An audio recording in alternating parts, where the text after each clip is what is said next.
it's your girl Barbie J here, and I am doing a film review on the United States versus Billie Holiday. That's right, I actually watched this movie before it was put out, the film, before it was put out, and then I watched it a week after it was put out. I did my notes, took my notes, and never did the video. So sorry that I'm putting this out so late. But here it is. I'm going to try to make it as brief as possible because I'm sure some of you have already seen it already. So first of all, shout out to everybody in my comment section. I hope that you will engage and let me know how you feel about the review and the film as well. And I even talked about it at a club at my church. So I have been talking about this film. And also, if you have not subscribed to my channel, please take a moment and do that now. Hit the little red subscribe button down in the bottom. You see it. And you can hit the little notification bell next to it and let you know every time Barbie J uploads a new video. Okay? Subscribe now. Help my channel grow. Thank you so much. Now, of course, the main characters on this show were Billie Holiday, played by Audra Day, Agent Jimmy Fletcher, Trevante Rhodes from what is that movie, Moonlight, and then there was Jerry Asslinger, Commissioner Jerry Asslinger, who was played by Garrett Hedlund. And then it was based on the book Chasing the Scream by Joanne Hari. Of course, Lee Daniels is the director and the producer, and we have the screenplay writer was Susan Laurie Parks. Okay, so we got all of that out of the way. Now, right now, you know there's a lot of Oscar buzz surrounding this movie, and it can be seen in theaters and on Hulu right now. And what else? Look, my notes already said February 26th. That's how long I've had these notes and didn't even put it in. See? Anyway, it's rated for a mature audience. You know that because there was a lot of, what was there? There was a lot of nudity. There was a lot of drug use. There was a lot of explicit language. I mean, it had it all. If anything, it was too much for me. It was a bit too much for me, but that's how they do it. And, you know, I love Billie Holiday. I love Billie Holiday. I actually did a play about Langston Hughes and got to sing 2 Billie Holiday songs. And one of them was, God bless the child that's got his own, that's got his own. You know, we all like that one. But I got to do the version that Dinah Ross did, because, you know, Dinah Ross did the first big screen biopic about Billie Holiday in 1972. Her with, what is it, Lady Sings the Blues with Dinah Ross and Billy D. Williams. And it's so funny. This version of the movie, this one, the United States versus Billie Holiday, one of Dinah Ross's sons, Evan Ross, plays one of the detectives, one of the, not detectives, FBI agents. Isn't that funny? You know, her son is in it. But anyway, the song I got to sing was Good Morning Heartache. Good morning, heartache, you old gloomy sight. Good morning, heartache, thought we said goodbye last night. I tossed and turned until it seemed you had gone. But here you are with the dawn. Wish I'd forget you, but you're here to stay. It seems I met you when my love went away. Now every day I start by saying to you, good morning, heartache, what's new? I love that song, but I got to do that song, and a lot of people who never heard me sing before were like amazed. They don't know. I like to sing in the background. I'm not a foreground person, but anyway, I digress. Back to the show. So even though there's Oscar buzz around this, I would have to say the Oscar buzz is around Audra Day. Because as you know, Audra Day's real name was Cassandra. And she's a big fan of Billie Holiday, who was also called Lady Day. So what Audra Day did is her name was Cassandra, and she cut it in half and made it Audra Day, and put Day at the end in honor, you know, of Lady Day. So that's what she did. So that was a fun little fact that you didn't know. But isn't it amazing that she did that and ended up playing the part? Not to mention, she didn't think she was the right person to play that part because her feelings for Billie Holiday was so strong that she didn't want to mess it up. And Lee Daniels, he didn't want her to do it either. He thought she was going to be terrible, which she ended up not being so terrible, but he just felt so, his heart melted once he met her and learned about her and who she was. So that was something interesting. So what Andra did, because she had no experience in acting, she became a Billie Holiday expert, and she read just about everything written about Billie Holiday. And she even lost weight to play the part. I think they said something like 16 pounds or something. And she said it was an emotional roller coaster to play that part. We also learned that, you do know that who Andra Day is. She sings that, what is it? Rise Up song? So we rise up, you know, whatever. About enough of singing. So anyway, so the next person who played Billie Holiday was Audra McDonald on Broadway, and she played Lady Day, and she's actually returning to Broadway, I think this spring, to play in the production called Lady Day. So that's great. Anyway. So Lee Daniels wanted to tell the story of how Billie Holiday defied the government and risked her career and her freedom for civil rights. Okay, we got it. Okay. And then some say Billie Holiday, with her doing this with this song that she kept singing that people didn't want her to sing, they say that she's the godmother of civil rights. You know, she did put it out before the civil rights era.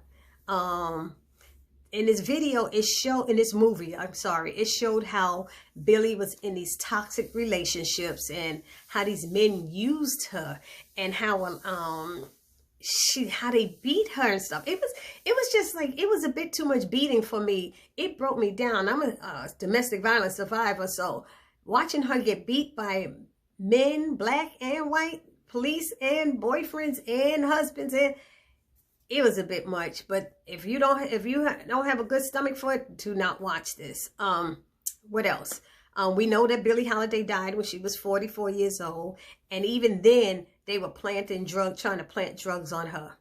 But "Strange Fruit" is the song that she kept singing that the I'm gonna say white people or whoever, the government, didn't want her to sing. They didn't want her to sing that song.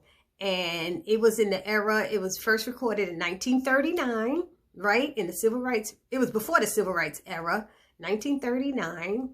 And it was a protest song about the horrifying descriptions of lynchings of Negroes in the South. So Billie Holiday was told to stop singing the song by the feds, but she wouldn't.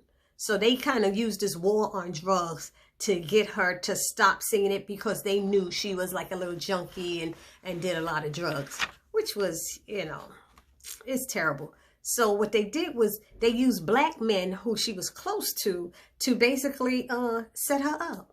And I just couldn't take it.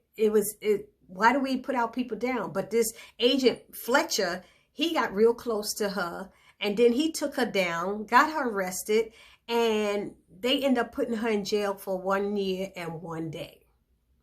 But when he went home and talked to his mother and told her what she did, his mother was so disappointed in him, allowing them to use a black man to pull another black person down. Because back then, we stuck together. We wasn't pulling each other down like they do nowadays. People are weak, get some money, and they pulling people down. He didn't get no raise or nothing. He didn't get no more respect from the government for doing that, you know. But that's what happened. And so he felt guilty, ended up going to the prison, trying to warn her and apologizing. I think he did something like that. But the song "Strange Fruit," we didn't get to hear it until like 2/3 of the way in or something. I don't think she sang it. I think it was more than halfway in, maybe, before we got to hear her sing the song, which was causing all of this confusion. What else?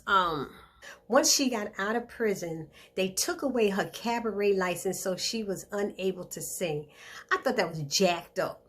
I thought that was messed up. They didn't want this black woman to make a living. They thought by stopping this jazz singer, because I think the government didn't like so much as the jazz music for the blacks and people. They didn't want all of that. But there was always white people up in the audience watching and enjoying, thoroughly enjoying.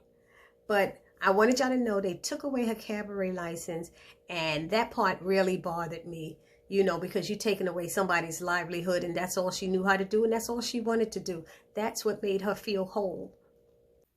And what else?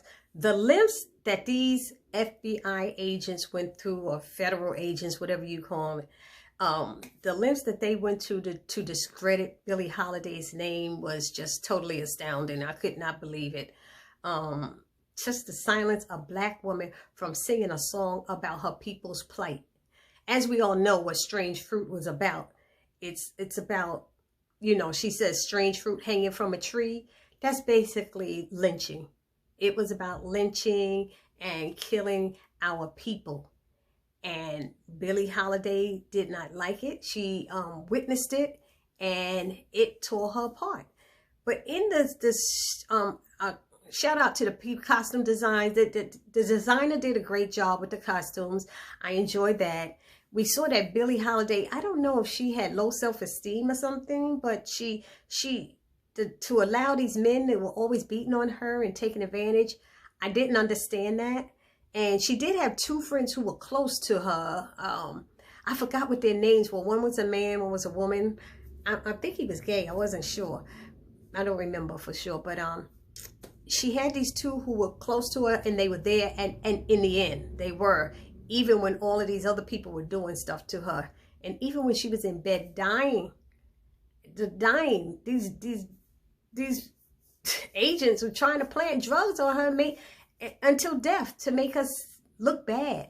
So I didn't like that part, but I liked learning this. I mean, did y'all know all of this stuff about Billie Holiday? I mean, let me know down in the comment section, because I really did not know a lot of this stuff about her. And it was amazing, because that means she was really a strong, powerful woman when it came to her beliefs, it seemed. But when it came to men, she was weak.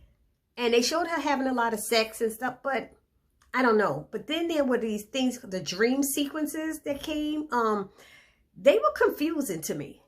They were, and hear me out, they were confusing, but they were yet powerful as well. The confusing part was I didn't know how she got into these places. It looked like she took drugs, and the agent took drugs, and they went into this house and hallways, and then you saw a baby and a child or something. And I'm assuming the child was her, because I believe they said she had gotten molested or raped as a child. So, is that supposed to be her? I read a review. Somebody said, I don't know why they had that dark-skinned woman, because Billie Holiday's mother was light-skinned, and what was that supposed to be? You know, people were saying their little 2 cents and digging in and everything. But, you know, I don't know. I'm not Lee Daniels, so I don't know. Okay. And that there was another scene. And you know who was there? She, like I said, she went through that scene with the agent, because now he was cool with her, and he was one of her bedmates. So, anyway, now another sequence is when you saw the burning cross. The cross was burning, a baby was crying, and a man was hanging from the tree, and that was that strange fruit. And I was trying to figure out, was that what she witnessed when she stopped to go to the bathroom? She witnessed that, and that's what made her write the song. I wasn't sure if that's what it was, that once she witnessed that, she decided to write the song, or had she already written the song and then saw that and it just tore her apart again. And then you see the Fletcher holding her and trying to save her, and everybody, her friends, are trying to get her back onto the bus. It was confusing to me, but like I said, it still was powerful, those scenes. And another part that was powerful to me, you know, was the beginning, when the interviewer asked her, wouldn't it have been easier to just behave so she wouldn't keep getting into trouble? And she it looked like there was a tear rolling down her eye. You know, down her face, I'm sorry, rolling down, and it just showed how passionate she was with what was happening to her people, because I don't know, she didn't even answer her as far as I remember her answering it. And what else? There was something else that happened that meant a lot to me. The costume designs, I can't remember. Now I'm going to start rambling, right? But there was another part. But you know, y'all let me know down in the comment section how you felt about this movie. Like I said, kudos to the costume design. It's supposed to be a Oscar buzz surrounding it, but like I said, it would have to be for basically the acting, and not so much of how Lee Daniels put it together, because he does a lot of that, you know. Remember with Precious, you know how he does those sequences and stuff.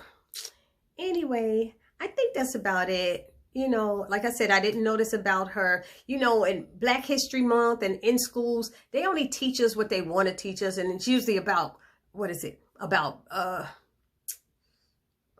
what am I trying to say? Slavery.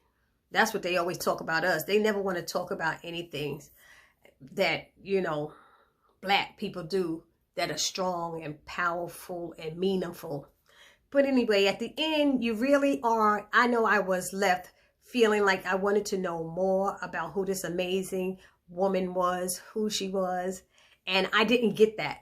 So because of that, I would probably rate the film a B- out of an A+, a B-. And y'all see I got my little flower in my hair to do this review. I had to get my little Billie Holiday stuff going on with my little flower. That's right. I like to get into character. Y'all saw when I did Coming to America. You got to get into character to do these. Anyway, I think that's it. I hope you enjoyed the film. If you haven't seen it, go see it. If you haven't subscribed to my channel, please subscribe. This is your girl, Barbie J, saying peace.